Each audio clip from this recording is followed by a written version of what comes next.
Our next presenter, Paul Meeusen, has a couple of questions for you to start his presentation with. I'd like to invite Paul Meeusen to our little stage. Thank you. Hi everyone, good evening. So I'm Paul, I'm lead of finance team at Definity. I studied economics just a few blocks away from here. And if you want to know what it was like then, I remember sitting in a room. You had this display in front of you, black background or green, and you typed in something I think was probably COBOL or Fortran or so. And then after your commands were completed, you went down, stood in line in front of a matrix printer, and hopefully something came out that you intended to. So that was life like some years ago. You can guess how young I am by ways of my description. And imagine what has happened in such short time, right? And imagine, therefore, what it will be like for your children. So that's really what we are here for today, to talk about the world computer that we're all developing together.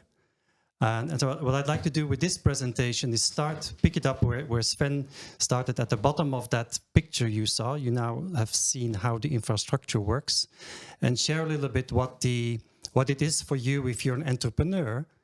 Hopefully we all are in some way developing something good, an application of some sort for good use. And good use must also be, as Roald correctly said, a product must have a market and must somehow pay for it. So that's kind of the takeaway, hopefully you can get from this. And to start with, we need a first slide first, and then I'll get to the first question.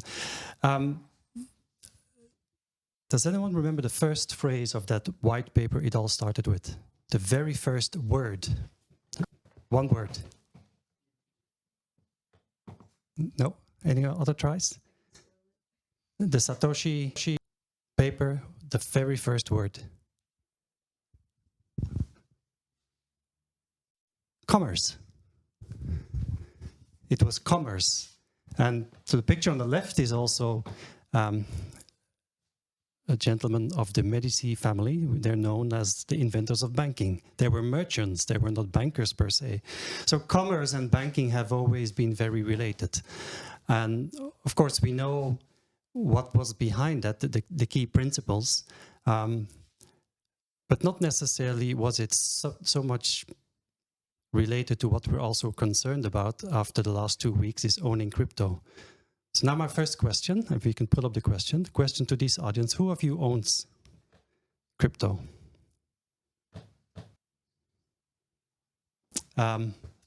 You should have that first question on your app so we can see the results. Oh, wow, wow. I think I'm getting to that next. So, any results?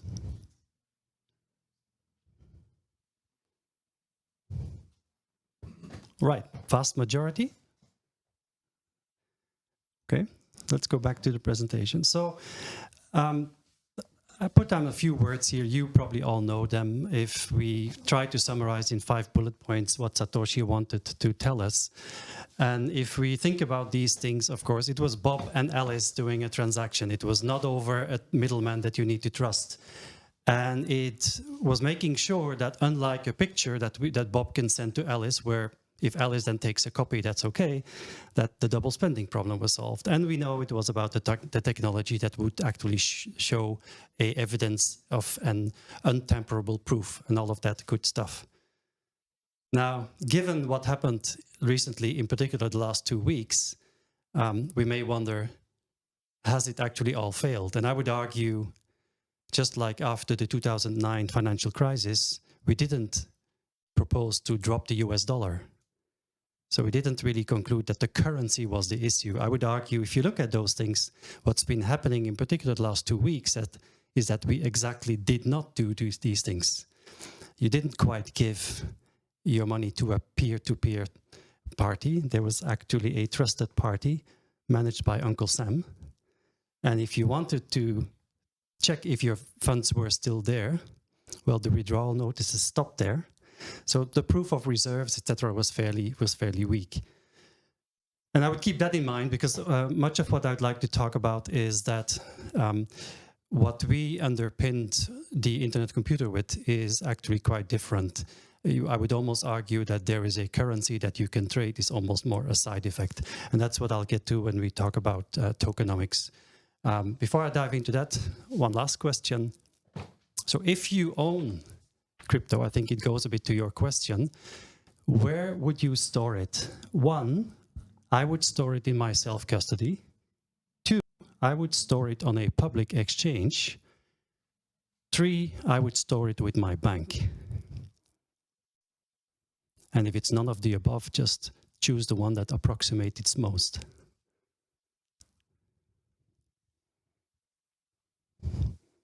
Oh, okay, interesting. Self-custody. Okay.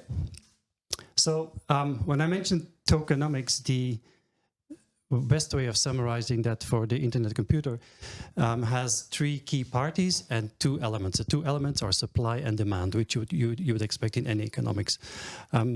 Demand on the left is hopefully already or soon people like you who have a cool idea and want to develop that app, say, on this unique world computer platform.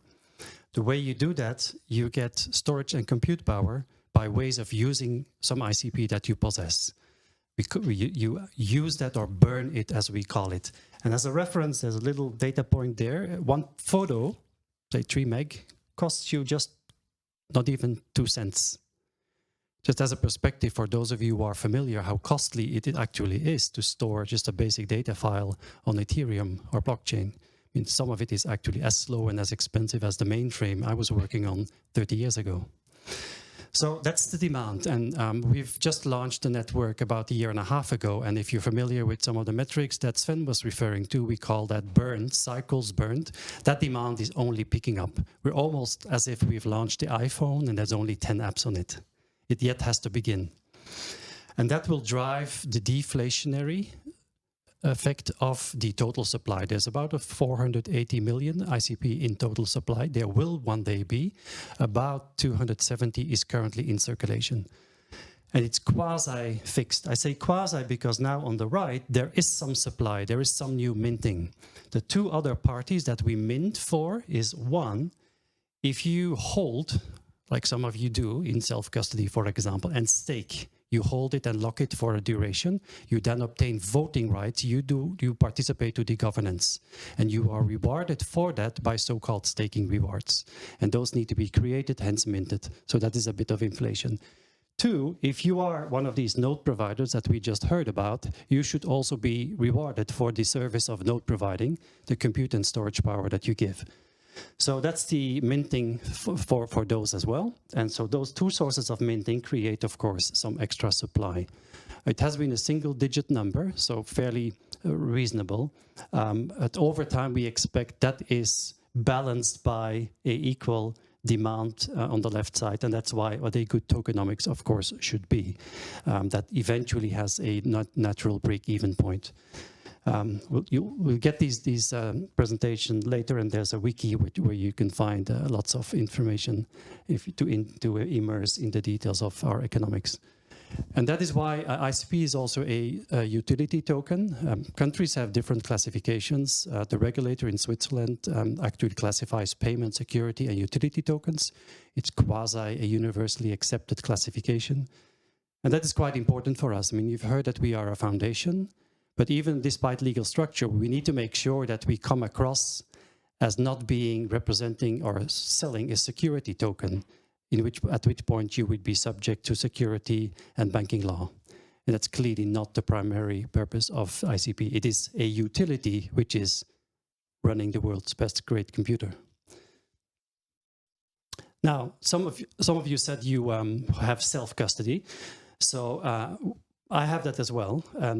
So do some of you have your self-custody on your phone? Okay, see a couple nodding. So what you see here, I have it here on my phone as well. We have a version of self-custody. Technically, we refer to that as NNS because it's also the network nervous system. But think of it as your self-custody. On the left, you see your tokens. So those will be your wallets and sub-wallets that you create. And then you may decide to stake them. We call those they see them as staking accounts, neurons, and you determine how long you want to stake them, and then through that also that gives you the power to vote. And thirdly, you execute that voting. So not only are you rewarded proportionally to the duration of staking, so like a term deposit, the longer, the more yield, but also to your voting activity. We want people to be rewarded for their engagement, right? So to give you an idea, that all starts with the Internet Computer with something that we call the Internet identity. So it has an anchor which anchors your identity to different devices. So I have this with to my iPhone, to 2 other laptops. And now let's say I enter in here and I lose my phone. And Milena finds it. So try to enter. Okay, so it has a biometric, so my Face ID. Okay, and now I'm signed in. So it's now authenticating me. So there is, of course, the private keys behind it, but there's also a biometric device. And then you basically see here my NNS, and you see the same as what you see on the screen here. So tokens, neurons, and my way of voting. Right? It is one way of self-custodying, and these days we've seen a lot of flights to safe havens. I mean, one bank in Switzerland announced last week that they have 2 billion assets under management. In 1 week, they saw an increase of 400 million. This was the week past FTX. So that is one, that's why I had on your choice bank. That is one flight to safety. This is a fully regulated bank, and they keep stating that they have fully segregated assets, which is quite different than Uncle Sam. But another is, of course, self-custody. This is one that you have as an additional level of security. We advise people to link that to an extra device, such as, for example, a Ledger hardware wallet that some of you may be familiar with. So it gives you an idea that this, besides that the token has a utility to make the engine of the world computer run, it is also, if you receive it as a node provider, if you need it as a developer, or if you just want to hold it, it is actually perfectly doable, just like with any token that you have, and in a self-custody manner as well. And last point on the key point of the tokenization. Often when DAOs or decentralized organizations are described, people try to understand or criticize whether it's truly decentralized. And fairly so, at times, Definity or the Internet Computer undergoes that criticism as well. And what we try to explain is not that we are ideal from day one, but there's 3 parts of decentralization that we constantly try to improve on. Number one, that it's not just one central organization such as our foundation deciding on things, it's the community out there that votes. So the more tokens you have, and you can acquire them in different ways, just for example, by being a node provider, by holding, you are the people who decide on how the Internet Computer evolves. That's the voting, the governance. Secondly, the applications. Those applications will come on the network that developers decide to bring on live, decides to bring live. And those applications will over time also tokenize, which means their model will not be a social media, Facebook type advertising based model. Their model will be that the app over time actually launches its own tokens, and through those tokens the community also determines where the app goes. And thirdly is what Sven talked about, the actual network, so the nodes that you saw. And as you heard, we have them in the Northern Hemisphere. We want them to be geographically decentralized, and also not just in the hands of 70 companies. There should be hundreds of companies so that it never becomes an oligopoly of just some large data tech firms that decide to buy up all the hardware, right? So there's 3 dimensions of decentralization. And of course, did we get it all right just in 1 year after launch? No. But that's the way that we want to explain the community and also be open to criticism of where we can improve. Now, as you saw in the middle, energy, one report that we commissioned a while ago by a company called, or an institute called Carbon Crowd, is measuring the efficiency of the network compared to others. And as you can see here, in terms of watt per transaction, Internet Computer, the lowest on the far left, is doing quite well. And with that, we want to keep ourselves honest all the time. And it's, of course, a factor of different things.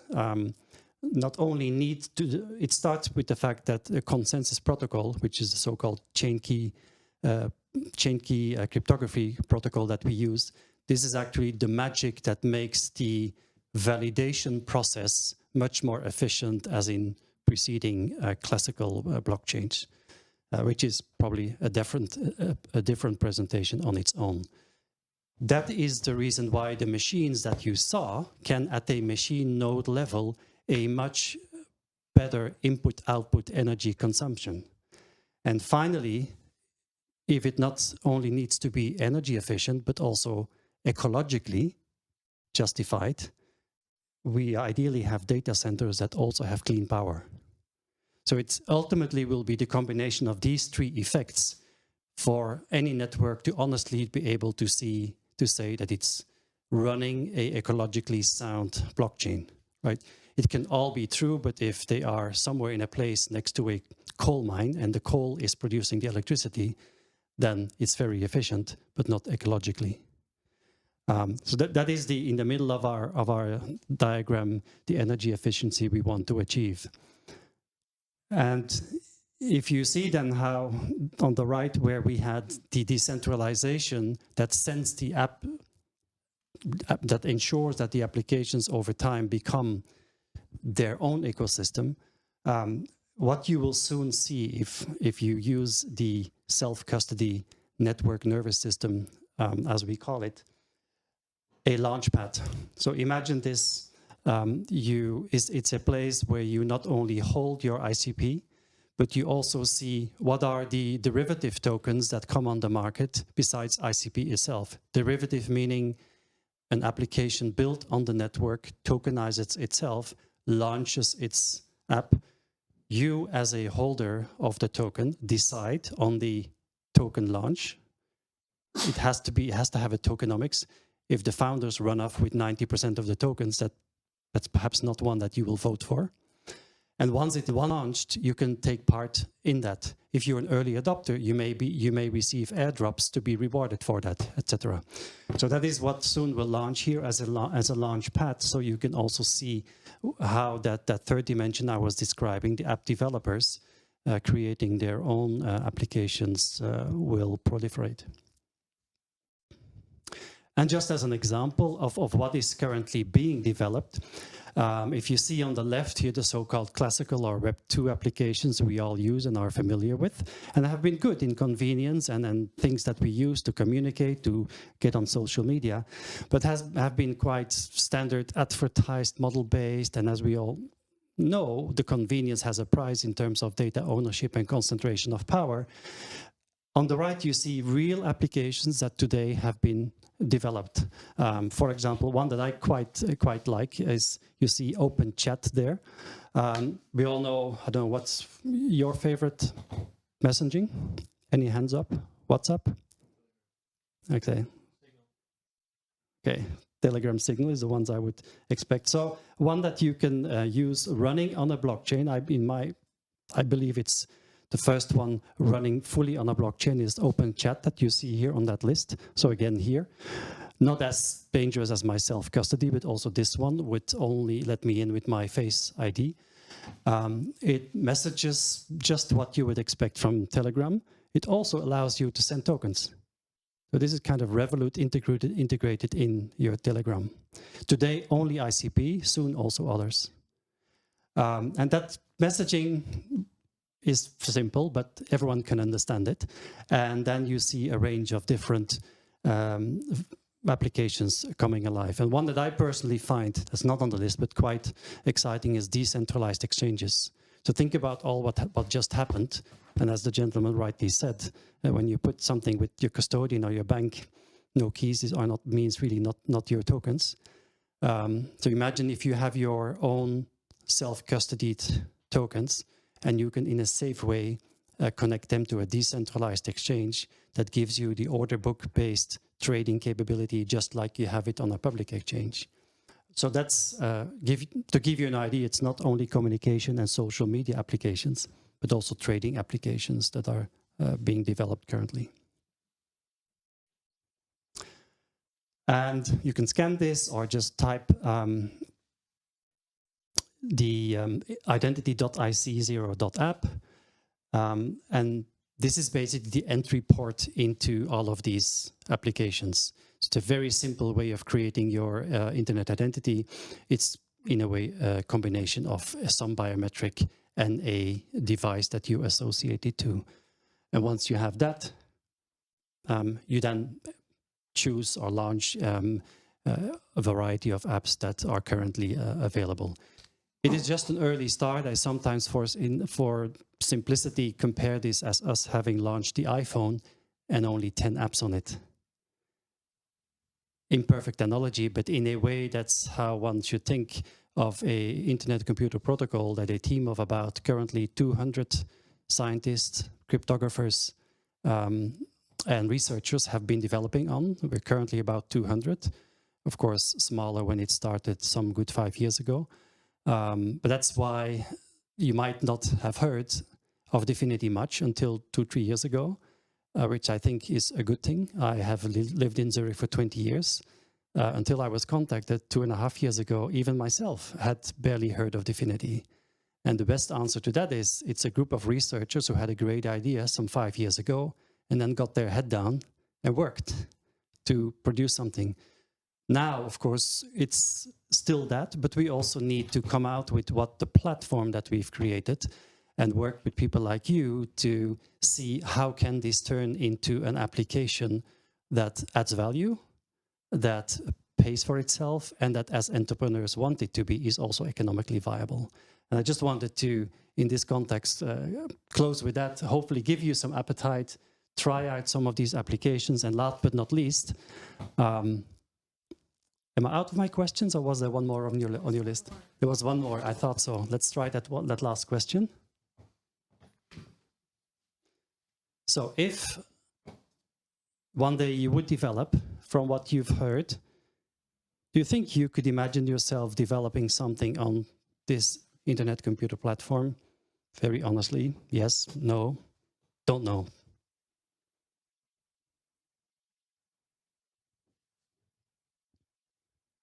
Good, all right. So then I have only one last simple slide for you. Join us, internetcomputer.org or definity.org.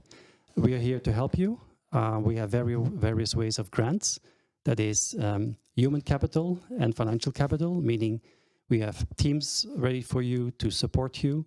Meetups like this take place regularly, and also financial help. And there's different grants that you can apply for. You find all the details here. There's a new one that we've launched, which we call ICP Lab, which also involve bringing a team into our office or with our co-workers, work together for a week long, because it's both a combination of ideas and also monetary support where needed that we want to provide you. So I hope this helps. Thank you for coming, and let's enjoy the rest of the evening.